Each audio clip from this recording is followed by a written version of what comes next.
Ibu, Bapak yang saya hormati, saya banggakan, betapa menggembirakan buat diri saya bisa hadir di SD yang cukup terkenal di penduduk bumi dan penduduk langit.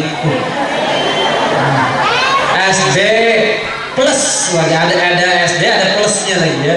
Subhanallah. Hang tua 1. Ya, luar biasa Pak ya, saya benar-benar dapat kehormatan dan kebanggaan bisa hadir di sini berjumpa dengan ibu-ibu yang soleha, yang insya Allah bisa mengantarkan anak-anaknya menjadi anak-anak yang soleh, yang kelak akan bisa dibanggakan oleh Allah Subhanahu Wa Taala. Saya juga ibu, saya mau curhat. Saya juga pernah ngajar di sebuah SD. Saya gini-gini nih, harus gini-gini. Pernah ngajar di sebuah SD di Bekasi, Sekolah Dasar Islam Terpadu. Jadi betul betapa bahagianya saya ketika saya sekarang walaupun sudah nggak jadi guru SD lagi, saya bisa ketemu ibu-ibu di SD Hang Tua. Mudah-mudahan pertemuan kita menjadi pertemuan yang dirahmati Allah, dan nanti perpisahan kita setelah ini terjaga dari perpecahan. Amin ya rabbal alamin. Ibu-ibu yang dirahmati Allah, yang disayang oleh Allah Subhanahu Wa Taala, kesempatan yang mulia ini saya dapat temanya berat nih. Temanya apa nih? Peranan orang tua dalam membina generasi sukses, meneladani akhlak Rasulullah Sallallahu Alaihi Wasallam. Apa peranan orang tua? Nah, siapa yang tahu Bu? Apa sih peranan orang tua buat anaknya? Apa? Mendidik terus? Hah? Apa tuh? Panutan, contoh hebat nih. Terusin biar ibu. Sebagai contoh panutan ya, suri tauladan. Terus apa lagi Bu? Apa peranan orang tua buat anak-anak ibu? Ayo, ini apa kayak orang tua kalau nggak tahu peranannya sebagai orang tua gimana nih? Apa Bu? Siapa yang punya anak? Yang anak sekolah semuanya? Ada yang nggak punya anak? Yang ngomong belum? Gimana mau punya anak ibu, kawin aja belum, nikah aja belum. Saya kemarin luar biasa ibu, saya ceramah, kemudian banyak remaja, ada yang bertanya kepada saya, Ustaz, udah nikah belum? Dia nanya pertama gini, Ustaz, anaknya berapa? Saya bilang gimana mau punya anak, nikah aja belum. Apa jawabannya anak ibu, anak muda, anak SMA kelas 2 gitu. Kasihan deh Ustaz katanya, jam hari segini belum punya anak. Anak zaman sekarang itu nggak perlu nikah, udah punya anak. Kok bisa? Saya mikir ya Allah, saya sambil pulang saya mikir, belum nikah tapi punya anak, gimana caranya tuh Bu? Belum nikah tapi punya anak, gimana caranya Bu? Bisa ya?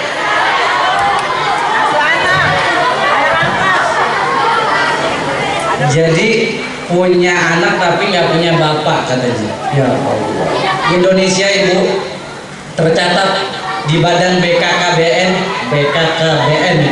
Badan Keluarga Berencana Nasional. Tercatat ada 2 juta bayi yang setiap tahunnya diaborsi. Apa itu aborsi? Anak buangan orang salah iman. Ya, jadi aborsi anak buangan orang salah iman. Setiap tahunnya ada 2 juta bayi yang seharusnya dia merasakan hidup, tapi disayangkan sekali harus dibunuh secara dipaksa. Nauzubillahi min dzalik. Negeri ini sudah banyak musibah-musibah yang menimpa. Negeri ini sudah banyak azab Allah yang sudah kita rasakan. Betul? Apa yang kita rasakan diantaranya? Kemiskinan. Ini adalah musibah dan azab dari Allah Subhanahu Wa Taala. Kenapa? Karena kita tidak layak untuk miskin. Negeri ini tidak layak untuk miskin. Kenapa? Karena kaya, minyaknya, gasnya, terus apa lagi? Utangnya. Nanti bulan April akan naik BBM. Ibu setuju BBM naik? Ya udah, kalau nggak setuju nanti besok kita demo di Istana Negara. Inilah ibu, kata Rasulullah SAW, "Iza zahara zina wal riba fi qaryatin faqad ahallu bi anfusihim azab Allah." Ketika perzinahan sudah merajalela, riba sudah ada di mana-mana, ingat, maka sesungguhnya mereka telah merelakan diri mereka sendiri untuk mendapatkan azab Allah. Nauzubillah min dzalik. Jadi peranan orang tua untuk anaknya, menjaga anaknya supaya anaknya tidak terjerumus ke dalam perzinahan, ke dalam free sex, pergaulan bebas. Sekarang kan kalau anak-anak zaman sekarang kalau nggak pacaran nggak gaul katanya. Bener nggak? Kalau nggak pacaran nggak gaul, nggak bener. Sampai kalau pacaran dapat surat cinta dari pacarnya itu dipakai minyak wangi surat cintanya, dipakai minyak wangi, dilaminating. Saking begitunya, tapi dia surat cinta dari Allah, surat cinta dari Allah. Pernah nggak dibaca? Pernah nggak dikasih minyak wangi? Pernah nggak dilaminating? Pernah nggak dibaca? Coba surat cinta dari pacarnya setiap hari dibaca, sampai surat cintanya ditaruh di bawah bantal. Sebelum tidur dibaca, bangun tidur dibaca.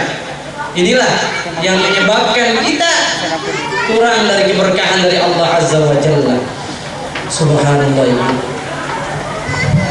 Padahal Quran yang kita baca akan menjadi syafaat penolong kita pada hari kiamat. Sebagaimana sabda Rasulullah, "Iqra'ul Qur'ana fa innahu ya'ti yaumal qiyamati syafi'an li ashabihi." Bacalah Al-Qur'an karena Al-Qur'an akan menjadi penolong bagi yang membacanya di dunia ketika hari kiamat.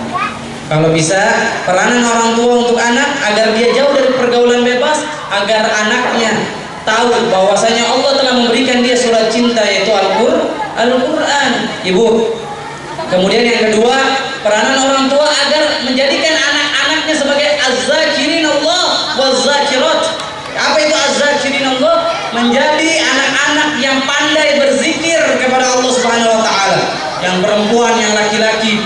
Karena Ibu, kemarin luar biasa, ada di Saudi ada seorang anak perempuan, anak SMP. Dia ini cantik Bu, perempuan. Ada salah satu cowok yang demen sama dia. Dilihatin terus nih anak. Sampai setiap hari dilihatin perempuan ini sampai dia nggak tahan Bu.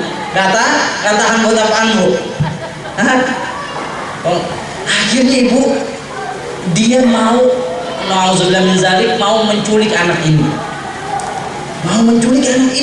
Akhirnya dia bikin strategi, ketika anak ini pulang sekolah dia culik. Akhirnya kebesokan harinya tersusunlah strategi, dia culik anak ini Bu, yang perempuan. Anak lagi pulang sekolah, ditaruh di bagasi mobilnya. Dia ajak pergi jauh supaya nggak ada yang bisa melihat perbuatan kotornya dia, perbuatan maksiat dia. Ketika dia pergi jauh Ibu, subhanallah, sampailah dia ke satu kota yang nggak ada orang tinggal di situ, hanya dia berdua saja. Ketika bagasi itu mau dibuka Ibu, dikuncinya udah dibuka, bagasinya nggak terbuka. Sampai akhirnya dia bingung, kok nggak bisa dibuka nih. Akhirnya dia balik lagi, dia cari bengkel, ke tukang las supaya bagasi mobilnya bisa kebuka. Ketika bagasinya mau dicongkel, nggak bisa kebuka juga Ibu, terkunci. Sampai dia pusing nih, aduh, gimana nih caranya, udah gak tahan lagi nih, ya kan Bu. Akhirnya dia keliling lagi nyari orang yang bisa buka bagasi ini, gak ada yang bisa buka. Sampai akhirnya Ibu, dia tobat kepada Allah. Ya udah deh, tobat deh, kayaknya gak jadi deh, mesti nikah dulu, ya kan. Akhirnya dia minta bantuan kepada seorang ulama supaya dibacakan ayat Al-Quran agar bagasi mobilnya bisa terbuka. Akhirnya seorang ulama membacakan Al-Quran, A'udzubillahi minasyaitonirrajim, diruqyah. Akhirnya baru terbuka.